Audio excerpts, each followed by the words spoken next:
is a good friend of mine. I love working with this guy on the NFL Network. He is Charles Davis. How are you, CD? I'm doing well, Rich. Happy holiday season to you and everyone there. You bet. You bet. I figured you might like that 80s music yourself. I was fired up. I mean, where's Irene Cara when you need her? I know. Now, and bring back the original fame because, Bruno Martelli on the piano. Look out. Was Irene Cara, was she married to Norm Nixon, the basketball player? No, that's actually Debbie Allen. See, I'm mixing up my 80s stars. But it's hard. It's tough because, Look at you. I knew you and I were there when Mr. Swarovski was convening class all the time. What are you supposed to do? Charles Davis joining me here on the Rich Eisen Show. Before we get to the NFL, I'd love to have you hit me. I'd love to hit you up on what you think is going to happen New Year's Eve. We're finally going to get some bowl games with something on the line here, other than just school pride. This is going to be fun, isn't it? I mean, to me, this is going to sound very basic, but I hope you guys know where I'm going with this. Mm-hmm. The matchups they got for the the playoff four, because the basketball people want a piece of me if I say it that way. Got it.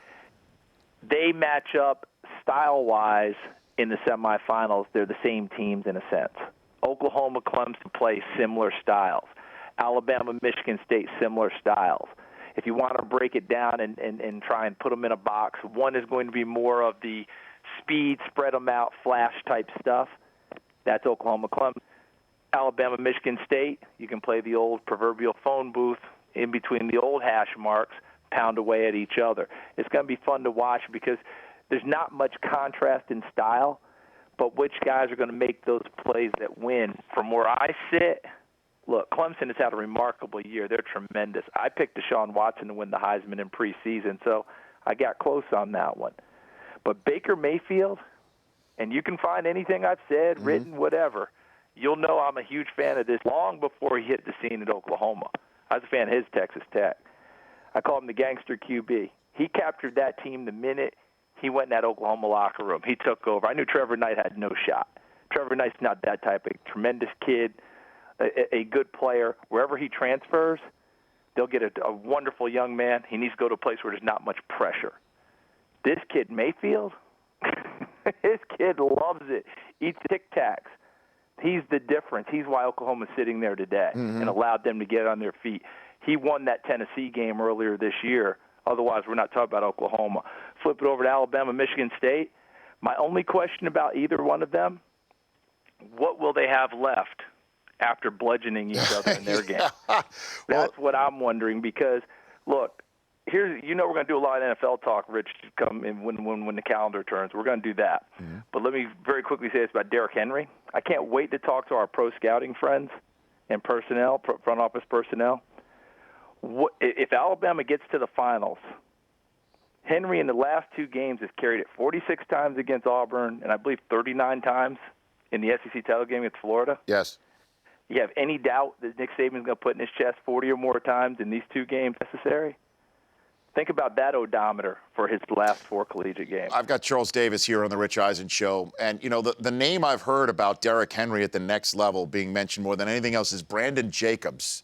Yeah. And that he runs a little too tall to have a lengthy career in the NFL. He's a big dude. He runs too tall.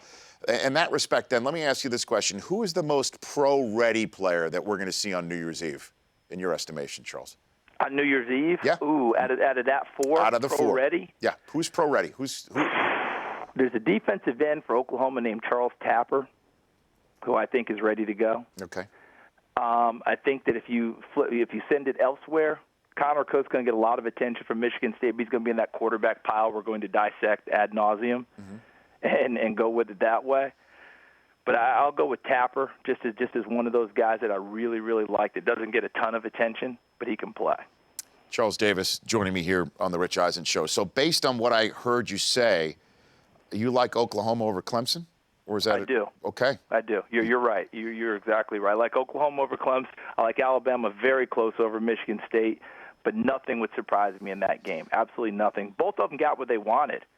Alabama's used to being the favorite, so it doesn't bother them at all. Michigan State would have died if they were the favorite. They hate being the favorite. I love that. Now, hate it. What'd you think? Have you ever seen a 22-play drive? let alone one to win a championship like in the Big Ten championship, Charles. That was No, incredible. and take it one step further. Yeah. 22 play drive with all your hopes and dreams on the line. Big title, playoff 4 berth, and college football, and you don't turn it over. Yeah. I remember years ago when I was doing a bunch of sports, and please don't let anyone ding me for this. This is a direct quote from a college basketball coach, women's college basketball. Okay? Team was in the top 15 in the country when I talked to him. I said, what's your style, coach? How would you best describe it? He said, I want a shot up before we throw it in the stands. He said, none of that pattern set up nonsense. I want the ball up on the rim so we have a chance to score. Wow. Yeah. I mean, that rocked me, because if you just say that as a person, you know, Rich, they're going to run me out on a rail. Right. Sexist, the whole deal. This was the coach of the team telling me this about their team. I mean, well, but that's a big part of it. You talk about kids, 22 plays, and somehow you don't turn it over, you don't mess it up, you don't screw. That was phenomenal. That's one of those drives for this, and that's exactly how Mark D'Antonio trains his teams. But the truth is, Rich, they were a heavy favorite in that game, and they are not comfortable in that role. They played tighter in that game than they had all year long. Michigan State has to be an underdog or even. Otherwise, it's a different mentality for them. So they have exactly what they want. They feel that no one gives them a chance against Alabama. They'll play accordingly. That's why I think it'll be a great game. Charles Davis of Fox Sports and my compadre from NFL Network joining me here on the Rich Eisen Show. And you've been in the booth with Tom Brenneman all year long on Fox on Sundays.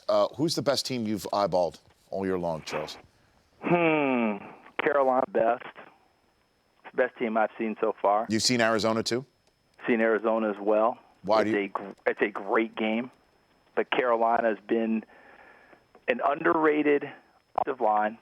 Trey Turner, that guard they have, hasn't gotten nearly the acclaim he deserves, but that is an agile, hot-footing, mauling dude, okay? He is something. So I love him. I like them just a little bit better because Cam has learned how to win in the fourth quarter, Sunday notwithstanding. Not everyone's going to get it done all the time. Jordan didn't make every last-second jumper, the whole deal. But go look at his numbers throughout the year. Games on the line, fourth quarter, his quarterback rating's off the charts. That's why I give him a little bit of an edge. The one thing that I would have as a caveat is Brians. Now that's a dude for all times there. And his team will never play scared. Bruce is going to turn them loose, and that'll be a whole lot of fun. And if that secondary, if they had Tyrann Mathieu, that's a shame. I might very well lean in Arizona's direction. But I wonder if it'll show up in bigger games because his versatility, as you know, Rich, slot cover guy. He can play outside corner. Obviously, he plays the safety position well. You don't know if he'll cover or blitz, and he never misses a tackle. Yeah, I know. But the rest of them are like that. Charles, here's the thing, though. You want the hot team, and I know Carolina has been hot all year long, and they just lost. That's fine. But you want the hot team, and Carolina can be just as hot as anyone else. You're always looking for that one difference maker that crops up in December and January. And I'm just wondering if David Johnson could be that. He could be. He could be. The way he is running, the bell cow that he is, and the play fake that they can do with him because he is also a great receiver, it seems, out of the backfield. He's got that ability. I just don't know if that will be the decision maker here. It's huge, Rich, and you go back with David Johnson because you identified the pass receiving. What was he originally at Northern Iowa? A wide receiver. Before they moved him back to running back.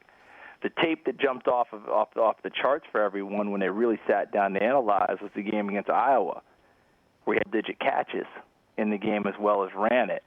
So all that you're talking about, plus here's the extra thing he gives you. He can run back a kick on you. I had him earlier this year at Chicago. Hit the opening kickoff for a touchdown. So now you're added another dimension to what he can do to hurt a team. That helps. Arizona's awfully hot right now. I've just gone off of team theory because I keep going back into my past. Arizona basketball won a national title. Miles Simon and crew. You remember that crew? Of course. They lost their last 2 in the regular season. I go back to Peyton's Colts team. Yeah. Remember Jacksonville with Mojo and crew laying waste to them, running the ball was at 377 yards, and we kind of gave them up for dead. And then Bob made it, and they shored it up and did it. Hot teams are terrific, and I would bet on them more than I wouldn't. Right. But I also remember, sometimes we kind of discount. Somehow they get hot and run through the playoffs. Yeah. So it's going to be fun to watch. But Cam's a huge difference in the fourth quarter because he can throw it. And they haven't run him much lately. If you watch and see what they do, Mike Shula's been very judicious about quarterback run plays. They're all coming out come playoffs. Yeah, and David Johnson, when you did see him running back with the Bears, that was when CJ2K and Andre Ellington were really carrying the ball. So Johnson's got fresh legs right now. Fresh legs. He's a rookie. Hadn't really had to worry about the wall. And you're so right, Rich. By the time they turned it over to him, because remember, Ellington was supposed to be the guy early. CJ2K, people wondered, and then he became CJ2K again. Then he gets hurt. Then Ellington comes back. Then Ellington gets hurt again, and now you're back to Johnson. And now he's played enough football that there's no worry about the stage. Yeah. He's ready to go. And make sure those guys are ready to go. I think that's going to be fun to watch to see if those guys hook up and match up. It'd be a great game because it will be somewhat of a contrast game. Charles, Carolina's going to want to control the ball more, and Arizona's going to want to take the shots. Charles, you're the man. Happy New Year to you and yours. Happy New Year to you as well, Rich. You take care of yourself. Where's your game this? Everyone. Where's your game this Sunday? Where are you going this Sunday? I will be in Cincinnati. Yeah, Ball Cincinnati. So. And you could see Ball State's finest, Keith Wenning, under center. Hey, we saw him. We saw him when we got ready for the draft. So we're good on that one. It'd be funny to find out if Keith Wenning's going to start.